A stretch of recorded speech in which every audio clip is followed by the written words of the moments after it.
എല്ലാവർക്കും സ്വാഗതം. ഹൊണ്ണാവറിൽ താമസിച്ച റോക്കീസ് ബീച്ച് സ്റ്റേയിലെ റൂമിൽ നിന്നുള്ള രാവിലത്തെ കാഴ്ച. അങ്ങ് ദൂരെ കടൽ കാണാം. നമുക്കെന്തായാലും രാവിലെ ബീച്ചൊന്ന് കാണാം. നമ്മുടെ ഡ്രോണും പറപ്പിക്കാം. ഇതാണ് കേട്ടോ റോക്കീസ് ബീച്ച് സ്റ്റേ. മുന്നിൽ 3-4 അലമ്പൻ പട്ടികളുണ്ട്.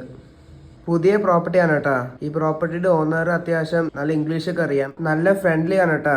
എൻ്റെ അടുത്ത് കുറേ നേരം സംസാരിച്ചു. ചാനലിന്റെ കാര്യമൊക്കെ പറഞ്ഞു കൊടുത്തു. ഈ കാണുന്നതൊക്കെ അദ്ദേഹത്തിന്റെ സ്ഥലമാണ് കേട്ടോ. മാവൊക്കെ നട്ട് ഇവിടെ ഒരു കിണർ കാണാൻ സാധിക്കും.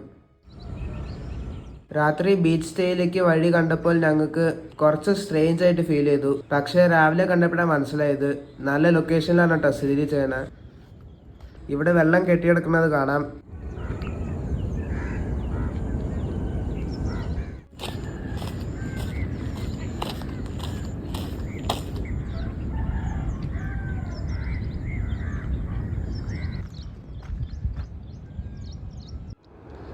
അങ്ങനെ നടന്ന് ബീച്ചിനോട് എത്തിയിരിക്കുകയാണ്.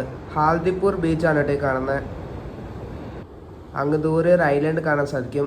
ബസവരാജ് ദുർഗ ഐലൻഡാണത്.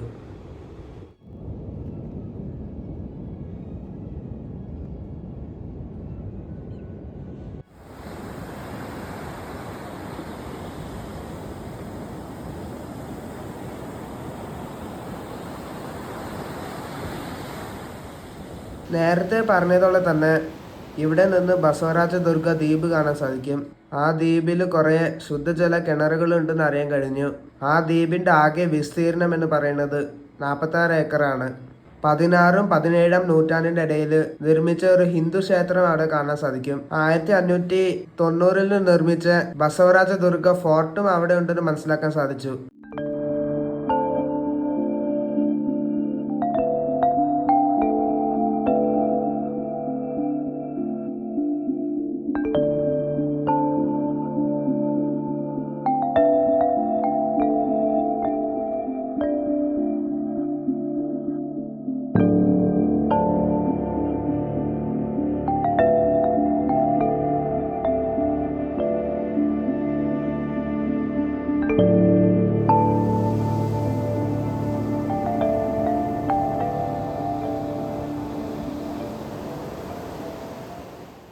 അങ്ങനെ ബീച്ച് കണ്ട് തിരിച്ചു വന്നപ്പോൾ ഈ പ്രോപ്പർട്ടിയുടെ ഓണർ ഇവിടെ ടർട്ടിലിനെ വളർത്തുന്നുണ്ടെന്ന് അറിയാൻ സാധിച്ചു. അപ്പോൾ അത് അന്വേഷിച്ച് വന്നപ്പോൾ ഇവിടെ ഒരു ടർട്ടിൽ പോണ്ട് കാണാൻ സാധിക്കും. അതിനകത്ത് കുറേ ടർട്ടിൽസിനെ കാണാൻ സാധിക്കും കേട്ടോ.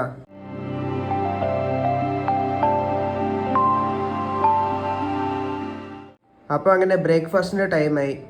ഇന്നത്തെ ബ്രേക്ക്ഫാസ്റ്റ് വളരെ സിമ്പിളാണ് കേട്ടോ. പാവ് ബ്രെഡ് വിത്ത് ഓംലെറ്റ്. അങ്ങനെ ബ്രേക്ക്ഫാസ്റ്റ് ഒക്കെ കഴിച്ച് റോക്കീസ് ബീച്ച് സ്റ്റേയിൽ തന്നെ ചെക്കൗട്ട് ചെയ്ത് ഞങ്ങൾ ഹൊണ്ണാവറത്തെ കാഴ്ചകളിലേക്ക് നീങ്ങാണ്. ഹൊണ്ണാവറിൽ കാണേണ്ട 2 സ്ഥലങ്ങളാണ് ഉള്ളത്. ഒന്ന് ശരാവതി റിവറിലെ ബാക്ക് വാട്ടർ ബോട്ടിംഗ്, പിന്നെ മാംഗ്രൂവ് ബോർഡ് വാക്ക്. ഈ 2 സ്ഥലങ്ങൾ ഞാൻ ഈ വീഡിയോയിലൂടെ കാണിക്കുന്നതായിരിക്കും. എല്ലാവരും ഒന്ന് സപ്പോർട്ട് ചെയ്യുക.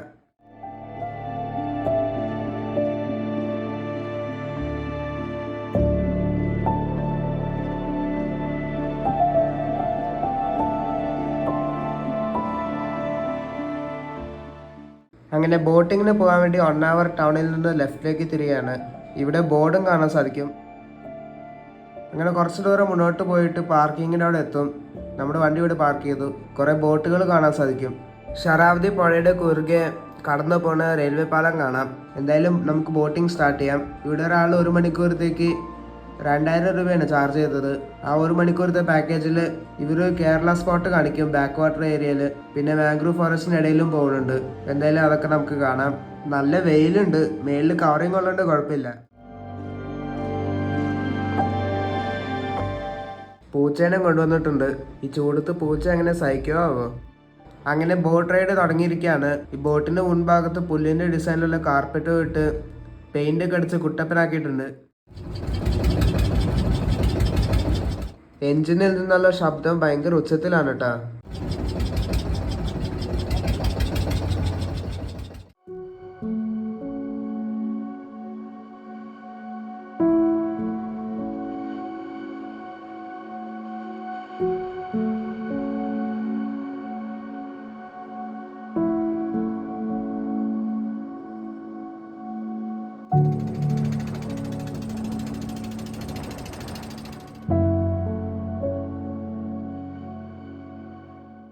കോസ്റ്റൽ കർണാടകയിലെ ഒരു പ്രശസ്തമായ നദിയാണ് ശരാവതി.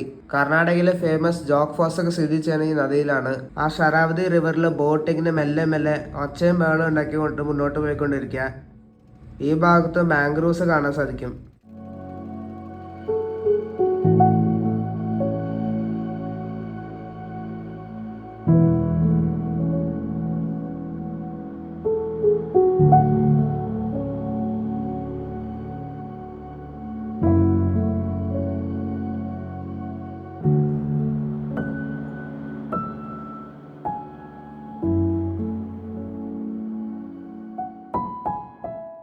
ഇടയ്ക്കിടയ്ക്ക് വീടുകൾ കാണാൻ സാധിക്കും കേട്ടോ, മുഴുവൻ തെങ്ങായിട്ട്.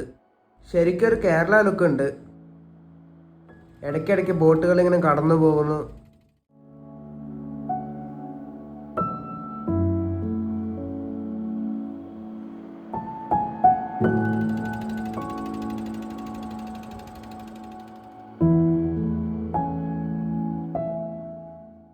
അങ്ങനെ ഞങ്ങളിപ്പോൾ കേരള സ്പോട്ടിൽ എത്തിയിരിക്കുകയാണ്. രണ്ട് സൈഡ് മുഴുവൻ തെങ്ങായിട്ട് ആലപ്പുഴയിൽ എവിടെ എത്തിച്ചേരുന്ന ഒരു ഫീൽ ഉണ്ട്. കേരളത്തിന്റെ ചായ ഉള്ളതുകൊണ്ടായിരിക്കും കേരള സ്പോട്ടിന് പേരിട്ട്. എന്തായാലും ഒരു അടിപൊളി സ്ഥലം. ചെറിയ ചെറിയ സ്നാക്സ് ഒക്കെ വിൽക്കുന്ന കടകളും ഉണ്ട്. എന്തെങ്കിലും വേണമെങ്കിൽ ബോട്ട് അങ്ങോട്ട് ഒതുക്കി തരും.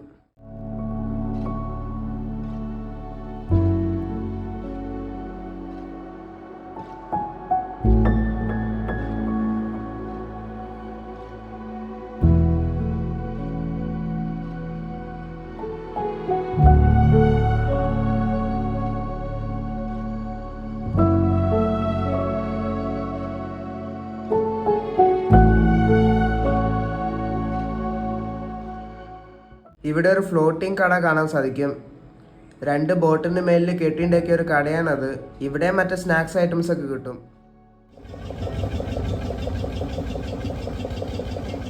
ഞങ്ങളിപ്പോൾ ചെറിയ തോടിൻ്റെ ഉള്ളിലേക്ക് പ്രവേശിച്ചിരിക്കുകയാണ്. ഇവിടെ കുറേ ചെറിയ ചെറിയ വീടുകൾ കാണാൻ സാധിക്കും. ഒട്ടുമിക്ക വീടുകളുടെ മുന്നിൽ ഒരു ബോട്ട് കാണാൻ സാധിക്കും.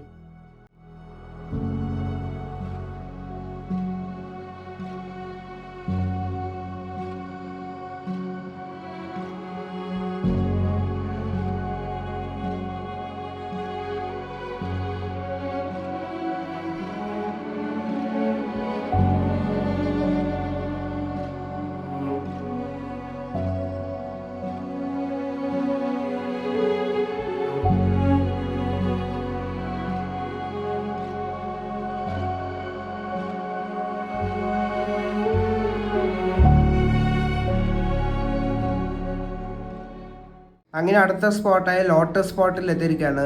ബോട്ട് ഓടിക്കുന്ന അങ്കിള് 2-3 പൂക്കൾ പറിച്ചിട്ട് ഞങ്ങളുടെ കയ്യിൽ തന്നു. അങ്ങനെ അവിടെ നിന്ന് മടക്കി യാത്ര ആരംഭിച്ചിരിക്കുകയാണ്.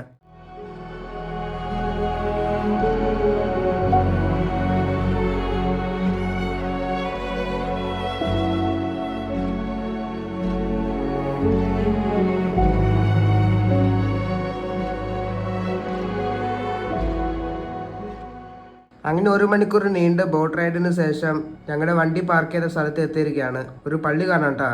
നമ്മൾ നേരത്തെ കണ്ട ശരാവതി റിവർ ക്രോസ് ചെയ്തിട്ട് ഞങ്ങളിപ്പോൾ മാംഗ്രൂവ് ബോർഡ് വാക്കിലേക്ക് പോകേണ്ട വഴിയിലേക്ക് തിരിഞ്ഞിരിക്കുകയാണ്. ഇതാണ് കേട്ടോ പാർക്കിംഗ്. കയറി വരുമ്പോൾ തന്നെ സേവ് മാംഗ്രൂവ്സ് എന്ന് പറഞ്ഞ ഒരു ബോർഡ് കാണാം.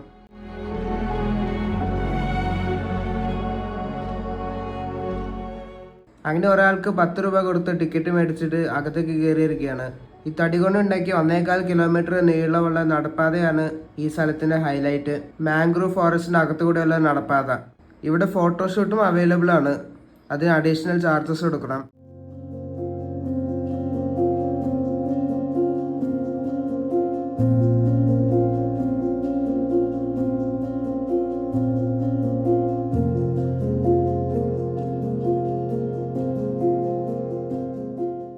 പോകുന്ന വഴിയിൽ ഇരുന്ന് റെസ്റ്റ് എടുക്കാൻ വേണ്ടി ബെഞ്ചുകൾ വെച്ചിട്ടുണ്ട്. മാംഗ്രോവ്സിന് കേൾക്കുമ്പം നമ്മുടെ മനസ്സിലേക്ക് കയറി വരുന്ന സംഭവമാണ് ബ്രീത്തിങ് റൂട്ട്. പുറത്തുള്ള വായുവിൽ നിന്ന് ഓക്സിജൻ ലഭിക്കുന്നതിനാണ് വേരുകൾ ഇങ്ങനെ പുറത്തേക്ക് എക്സ്പോസ് ചെയ്ത് നിൽക്കണേ. കാരണം മാംഗ്രോവ് നിൽക്കുന്ന മണ്ണിൽ ഓക്സിജൻ ലെവൽ കുറവായിരിക്കും. എന്തായാലും ഈ നടപ്പാതയിലെ കൂടെ ഇങ്ങനെ മുന്നോട്ട് നടന്നുകൊണ്ടിരിക്കുക.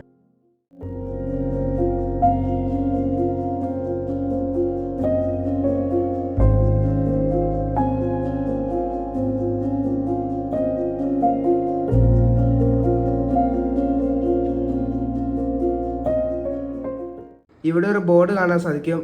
മാംഗ്രൂവ് ആപ്പിൾ എന്നറിയപ്പെടുന്ന ചെടിയാണ് ഈ കാട്ടിൽ മുഴുവൻ കാണാൻ സാധിക്കുന്നത്. ഈ ചെടിയിൽ നിന്ന് ഉണ്ടാകുന്ന കായ് ഏകദേശം പെർസിമൺ ഫ്രൂട്ടിന്റെ തരത്തിലായിരിക്കും കാണാൻ സാധിക്കുന്നത്. നേരത്തെ പറഞ്ഞതുപോലെ തന്നെ മണ്ണിലുള്ള ഓക്സിജൻ ലെവൽ കുറവായതുകൊണ്ടും ഉപ്പിന്റെ ലെവലിന് കൂടുതലായതുകൊണ്ടാണ് ഈ ചെടികളുടെ വേര് പൊങ്ങി കിടക്കുന്നത്. ഇവിടെ മാംഗ്രൂവ്സിനെ കുറിച്ച് ജനറൽ ആയിട്ട് എക്സ്പ്ലെയിൻ ചെയ്യുന്ന ഒരു ബോർഡ് കാണാൻ സാധിക്കും. ഇതൊരു ആർട്ടിഫിഷ്യൽ മാംഗ്രൂവ് ഫോറസ്റ്റ് എന്നാണ് തോന്നുന്നത്. മാംഗ്രൂവ് ചെടികളൊക്കെ നട്ടുപിടിപ്പിച്ചേക്കുന്നത് കാണാൻ സാധിക്കും. ഒരു പാലം കാണാൻ സാധിക്കും. ഇനി വേറെ സെക്ഷനിലേക്കാണ് കയറാൻ പോകണ തടി കൊണ്ടുണ്ടാക്കിയ പാലം. ഈ മാംഗ്രൂവ് ബോർഡ് വാക്കിന്റെ പ്രധാന ഹൈലൈറ്റ് ആണ് ഈ സ്പോട്ട്. ഇത് നോക്ക്, നേരോ നടപ്പാത, ഫെൻസിങ്ങും ഇല്ല. മാംഗ്രൂവ് ചെടിയുടെ ഇടയിൽ കൂടെ എങ്ങനെ നടക്കാം. ഈ നടപ്പാതയിൽ ഇടയ്ക്ക് ഗ്യാപ്പ് ഉണ്ട്. നോക്കി നടന്നില്ലെങ്കിൽ കാല ഇടയിൽ കുടുങ്ങി പോകും.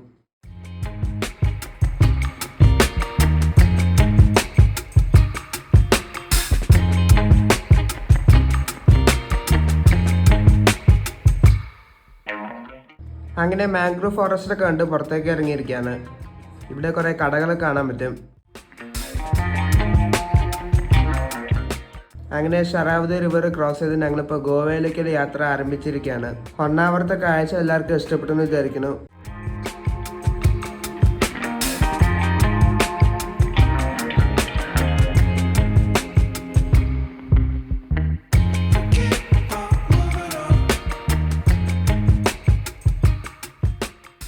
ഞങ്ങളിപ്പോൾ എത്തിയിരിക്കുന്നത് ഗോകർണയുടെ അടുത്തായിട്ടുള്ള ഷിരൂർ എന്ന് പറയുന്ന സ്ഥലത്താണ്.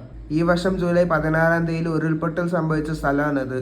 ഈ മണ്ണിടിച്ചിലാണ് കോഴിക്കോട് സ്വദേശിയായ അർജുൻ എന്നറിയപ്പെടുന്ന ലോറി ഡ്രൈവർ കാണാതായത്. വലിയ ദുരന്തം പറഞ്ഞിട്ട് ഇവിടെ സംഭവിച്ചത്. പുഴ എപ്പോഴും കലങ്ങി കിടക്കാം.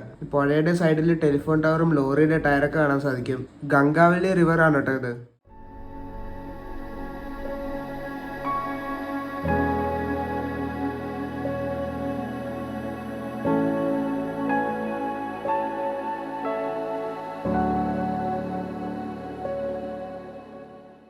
അങ്ങനെ പുതിയതായിട്ട് നിർമ്മിച്ച കാർവാർ ടണലിലേക്ക് പ്രവേശിക്കാൻ പോവാണ്. കഴിഞ്ഞ തവണ വന്നപ്പോൾ ഇതൊക്കെ പണിതുകൊണ്ടിരിക്കുകയായിരുന്നു.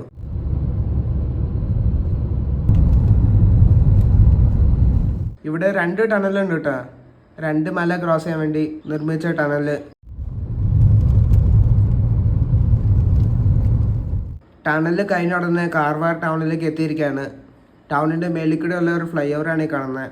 അങ്ങ് ദൂരെ കാർവാർ ബീച്ച് കാണാം. കടലിൽ 2-3 ഐലൻഡുകളും കാണാൻ സാധിക്കും. നേവിയുടെ ഏതോ ഫ്ലൈറ്റും കപ്പലും കാണാൻ പറ്റും ഇവിടെ. എന്തായാലും ഇനി ഗോവ ബോർഡറിലേക്ക് കുറച്ച് നിമിഷങ്ങൾ മാത്രം ബാക്കിയുള്ളൂ. ഏകദേശം എത്തിക്കൊണ്ടിരിക്കുകയാണ്.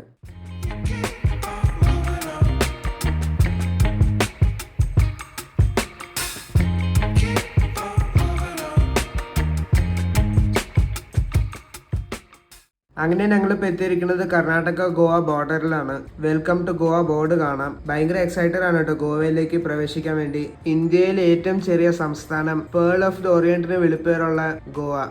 ഗോവയിലേക്ക് കയറുമ്പോൾ ചെക്കിംഗ് ഒന്നുമില്ല. പക്ഷെ തിരിച്ച് കർണാടകയിൽ കയറുമ്പോൾ ഒടുക്കത്തെ ചെക്കിംഗ് ആയിരിക്കും പറയണത് കേട്ടെ.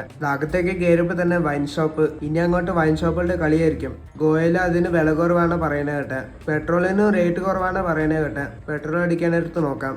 ഒട്ടും വർക്കിംഗ് ഇല്ലാത്ത ടോൾ ബൂത്ത് കടന്നുകൊണ്ട് നമുക്ക് ഗോവയിലത്തെ കാഴ്ചകളിലേക്ക് നീങ്ങാം.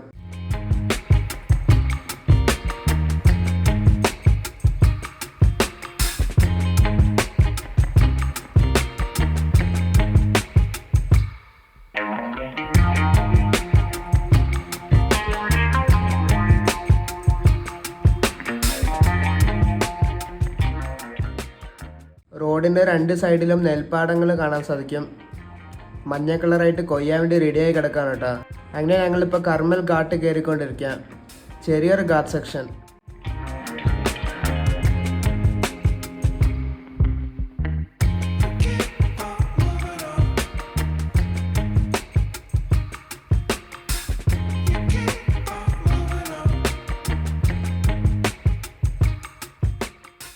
ഞങ്ങളിപ്പോൾ ഗോവയിലെ 2ാമത്തെ വലിയ നഗരമായ മഡ്ഗാവിലേക്കാണ് എത്തിയിരിക്കുന്നത്. സൗത്ത് ഗോവയിലത്തെ ഏറ്റവും വലിയ സിറ്റിയാണിത്. ഗോവയിലത്തെ കൾച്ചറൽ ക്യാപിറ്റലും കൂടിയാണ് കേട്ടോ ഈ നഗരം. ഒരു കിടിലൻ പള്ളി കാണാൻ സാധിക്കും. നവേലിമിൽ സ്ഥിതി ചെയ്യുന്ന അവർ ലേഡി ഓഫ് റോസറി ചർച്ചാണിത്. ഞങ്ങളിപ്പോൾ നേരെ നോർത്ത് ഗോവയിലേക്കാണ് കേട്ടോ പോകുന്നത്. അവിടെ ബാഗ ബീച്ചിൻ്റെ അടുത്തായിട്ട് റൂം ബുക്ക് ചെയ്തിട്ടുണ്ട്. മെയിൻ സിറ്റി സെൻറ്ററിൽ തന്നെയാണ് കേട്ടോ, പാനാജിയുടെ അടുത്ത് തന്നെ.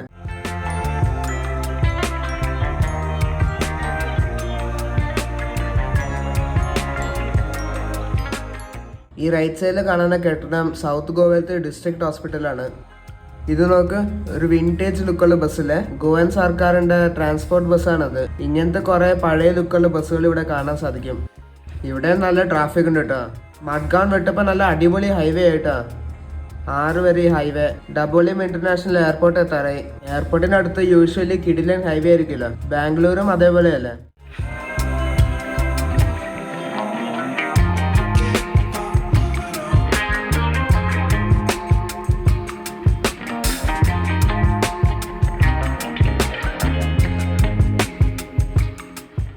ഇത് നോക്കിക്കേ, ഞങ്ങളിപ്പോൾ മുംബൈയിലാണ് വന്നത്. ഗോവയിൽ ഇങ്ങനത്തെ സംഭവം ഒട്ടും പ്രതീക്ഷിച്ചില്ല. സൗത്ത് ഗോവയും നോർത്ത് ഗോവയും തമ്മിൽ ബന്ധിപ്പിക്കുന്ന സുവരി നദിയുടെ കുറുകെ നിർമ്മിച്ച പുതിയ സുവരി കേബിൾ സ്റ്റേഡ് ബ്രിഡ്ജാണ് ഈ കാണുന്നത്. ഇപ്പോഴും NH66 കൂടിയാണ് കേട്ടോ പോയിക്കൊണ്ടിരിക്കുന്നത്. ഗോൾഡൻ കളർ പെയിന്റ് ഒക്കെ അടിച്ചിട്ട് ആ വെയിലടിക്കുമ്പോൾ പ്രത്യേക ഭംഗിയായിട്ടുണ്ട്.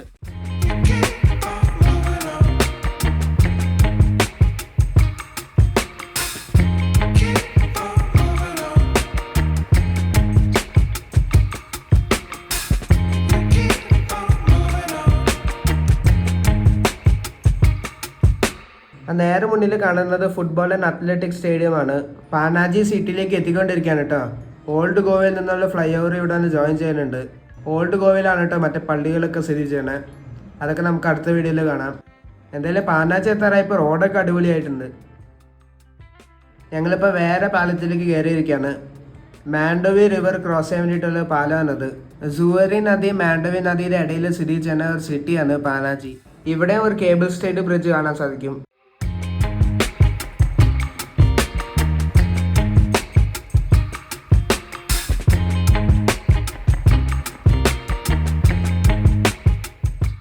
അങ്ങനെ ഞങ്ങളിപ്പോൾ പാനാജിയുടെ ഔട്ട്സ്കേർട്സ് ആയ ബാഗയിലേക്ക് എത്തിയിരിക്കുകയാണ്. നേരെ മുന്നിൽ ഹയാത്തിന്റെ റിസോർട്ട് കാണാം. ഞങ്ങളിപ്പോൾ എടുത്തേക്കുന്നത് ബാഗ സിറ്റി സെന്ററിൽ തന്നെ സായി റെസിഡൻസി എന്ന് പറഞ്ഞ ഒരു ഹോട്ടലിലാണ്. ഒരു ഹാപ്പനിങ് ഏരിയ ആണ് കേട്ടോ ബാഗ എന്ന് പറയുന്നത്. നൈറ്റ് ലൈഫ് ഒക്കെ ഉള്ള സ്ഥലമാണ്. എന്തായാലും ഈ വീഡിയോ അവിടെ അവസാനിപ്പിക്കുക. നോർത്ത് ഗോവയിലത്തെ കാഴ്ചകളും ഗോവൻ വൈബുകളുമായിട്ട് നമുക്ക് അടുത്ത വീഡിയോയിൽ കാണാം. വീഡിയോ അവസാനിപ്പിക്കുന്ന മുമ്പ് ഇതാണ് കേട്ടോ ഞങ്ങളുടെ റൂം. ഒരു ഡബിൾ ബെഡ് ഉണ്ട്, ബാൽക്കണി ഉണ്ട് കേട്ടോ.